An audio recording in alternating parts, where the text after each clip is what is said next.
guys, welcome back to my channel. Today we're doing a quick reading wrap up for the month of August, and what's going to happen in September I'll let you know at the end of the video. As you may or may not know, in August there is the reading event of Garbaugust, which I co-host. It was created by Criminali. Simply consists of reading trash in August. As every year for Garbaugust, there is a bingo card, which I had a bit of an accident. As you may be able to tell, I was reorganizing my room. There was some dust from the ceiling because the roof had been redone. So there was a lot of dusting and cleaning to do. And so I decided to move my shelves again. And well, something, unbeknownst to me, decided to fall into the bucket of water and cleaner. So it was definitely not me, though. I definitely did not knock it over. The first thing I read for Garbaugust was the buddy read. Is that what it's called? The group read. Okay, sorry. The group read, Zoo by James Patterson. I reviewed this on my channel, and I'll link it here. Essentially, it is a dystopian situation where all the animals attack humans out of nowhere worldwide, and it's like situation in the emergency room, what happens. And yes, if you want to know more about it, check out my review. So I pretty much overall enjoyed it. I enjoyed it. Okay, I wouldn't say that to the contrary. Was it a good book? Maybe not. I think I enjoyed it like I enjoy watching Happy Gilmore 2, which I also watched. Well, technically that was end of July. I also reviewed that. Happy Gilmore 2, my review is also up here. And I also did a short where I hypothesized what I would have done if I was in charge of writing the scenario. Let's be clear. If I was in charge of writing the scenario, I would have written a different movie altogether, because a franchise doesn't need to happen when a standalone is a cult classic, especially when it was made 20 years ago-ish. But whatever. Next up, we have Lost by Cathy Hapka. This is Lost Identité Secrète, or Lost Secret Identity. And this is which I didn't know at the time when I picked it up, it's the second in a series of at least 2. It was okay.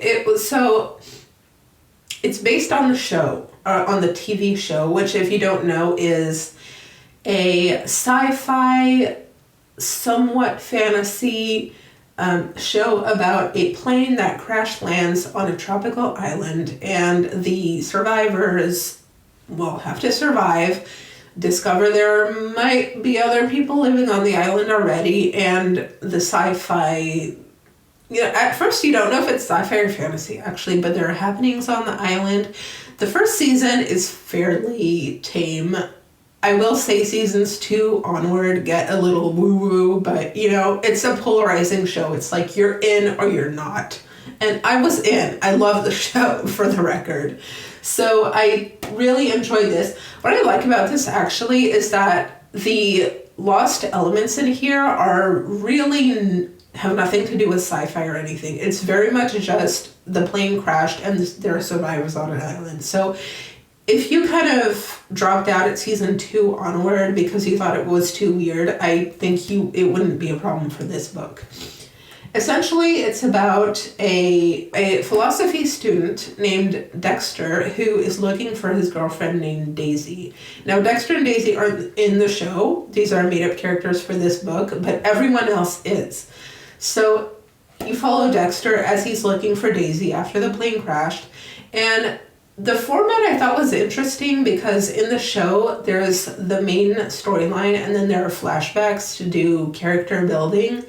This book it alternates between chapters where one is the island, one is a flashback, island, flashback, etc. It was pretty well constructed. And what I liked about it is that the main character, Dexter, is a total asswipe. Which, personally, I enjoy when a character is not, perfect. Actually, he's pretty stupid. He's an asshole and he's stupid, but what I liked about it is that the way the story is written is you're almost like you don't really know if you're rooting. You can sympathize with him, so you don't know if you're rooting for him or if you want him to not root for him. And the ending is a little bit open. I will say the moral of the story is a little bit stupid, but whatever. I wouldn't not recommend it. Oh, so I listened to a podcast named My Dad Wrote a Porno, and that was really fun. It's available on Spotify. I don't know what else. So it's a British podcast from 2016. Well, season 1 was from 2016. This guy reads out his dad's porno. Well, it's a published piece of porno, so it's an erotic fiction named Belinda Blinked, and it's about Belinda, who is a regional sales person representative at a pots and pans company who goes around acquiring clients, if you know what I'm saying. The son reads out his dad's book, and his 2 friends are there, and they react and give commentary. It's very lighthearted. They read 1 chapter per episode. There are 2-3 footnote episodes as well to get some context. The story is fun. They are fun. It feels like you're just hanging out with friends at a bar type of situation. So I do recommend that one. It was really good. I then got into the Chucky series, the TV show, although it's not really a TV show, it's more of a streaming show. So first of all, I'm a big Chucky fan, okay? The boy is my boo. I love Chucky. I love Tiffany Valentine.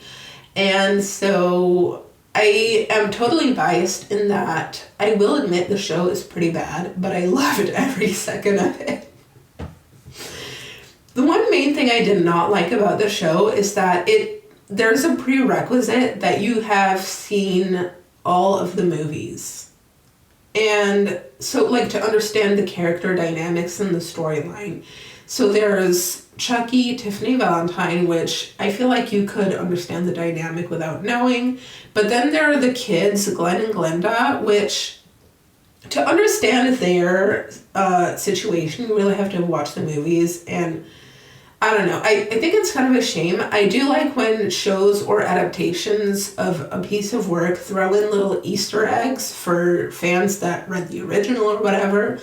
But I thought the fact that a whole part of the storyline relied on you having seen the others was a shame. The other thing is season 1 was very much a 2020 interpretation of the 80s. Vintage horror-esque vibe. And then season 2 was very much a dark academia vibe, or atmosphere, or aesthetic, if you will, which, I don't necessarily mind. However, I do think that the storyline and the character of the characters, the essence of the characters, I should say, was diluted in making the aesthetic work. And by that I mean, I think Chucky, you could say this about the show and a lot of the movies, certainly the later movies like 4th and onwards, Chucky's cruelty, I think, is diluted by their need to create a story around him.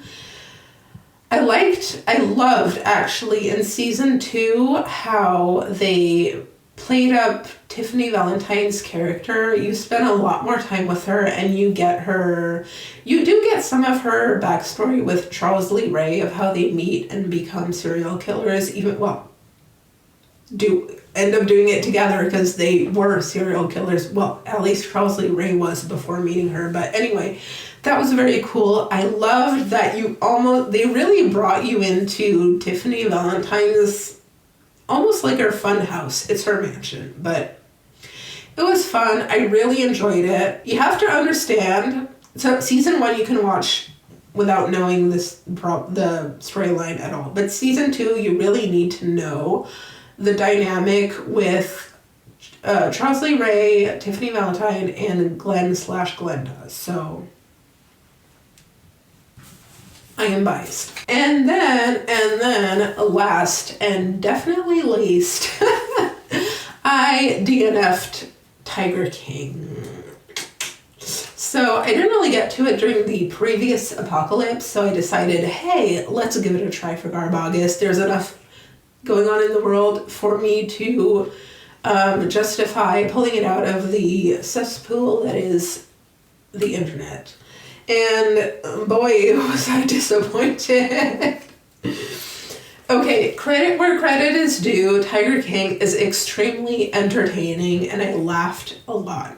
If you don't know, Tiger King is this Netflix docuseries that was made or released in 2020, and it was a big deal during the pandemic. It is about Tiger King, who is this Oklahoma dude who is at the head of a big cat zoo, essentially, and it's about his life and his fight with the with the animal rescues, namely Carol Baskin, who is rumored to have fed her ex-husband to a cat she rescued. So it's very... Here's my problem with many Netflix documentaries is that a lot of times they take a subject that you genuinely don't know anything about, which is the point of a documentary, right? And then they construct so much storytelling around it that you just lose the whole plot in the first place, which is, I think, what happened here, in my opinion anyway. Admittedly, this is an extremely convoluted story, and to my understanding, they were discovering a lot of the story as they were filming it, as opposed to having all the information and then, filming the information they needed to tell the story, if that makes any sense. So, I don't know, but you know what? At the end of the day, I mean, if you want the TLDR on Tiger King, it's just a bunch of Oklahoma angry hillbillies being like, he's worse, nah, he's worse, and then blowing up stuff in their backyard to be like, if I see you in my yard, I'm gonna blow up your ass, and oh my god, no, you're totally gonna kill me if oh my god, blah blah blah, whatever. That's pretty much the whole show. I think I did it justice. Garbaugust went really well. I ended up crossing off 14 of the 25 squares on the Garbingo card, so not too bad. The one thing I regret is that, regret is a big word, but I wanted to read The Rats, which is a paperback from hell that so many people recommended. I think Genre Books had read it previously. I think he read The Rats too, this Garbaugust. It wasn't Genre Books or someone else. I think it was him. And then I believe Gareth from another I'm mixing up my channels. Gareth from Books, Songs, and Other Magic, another bibliophile reads, is Greg. I think he read it for Garbaugust this year. Did not have time to read that one. I probably will get to reading it even outside of Garbaugust because I just want to read it. So, and the other thing is I had customized this Garbaugust t-shirt that MJ made. I'll link her channel, from Reading This Life, and I had said that I didn't have a Sharpie and we'll see what happens, and unfortunately all my cool drawings washed out, and to be honest I can't find the Sharpie, so I haven't drawn anything on it since. That's all folks for Garbaugust 2025. So what's up for September? Well, September 1st to 7th? Yes, 1st to 7th is the Week of Weird, I believe, and I'll link more information on the Week of Weird below. But really just about reading weird fiction, so I haven't decided yet what I'm going to read. I'll probably make a short about it or post it on my community tab. I was doing like not like a spring clean, but like an autumn clean, and cleaning up mostly after roof damage, but whatever, that's neither here nor there. All that to say that I'm using this opportunity to sort out through all the books that I own to kind of weed out some that have been on my shelves for so long that I haven't read yet. This first week, I'm going to pick out a weird book that I really want to read, and then in September, I'm going to kind of give a chance to some of the books that have been on my shelves for way too long. I'm really thinking of my anthologies because I realized I have quite a few short story anthologies, which is weird because I don't like anthologies, but whatever.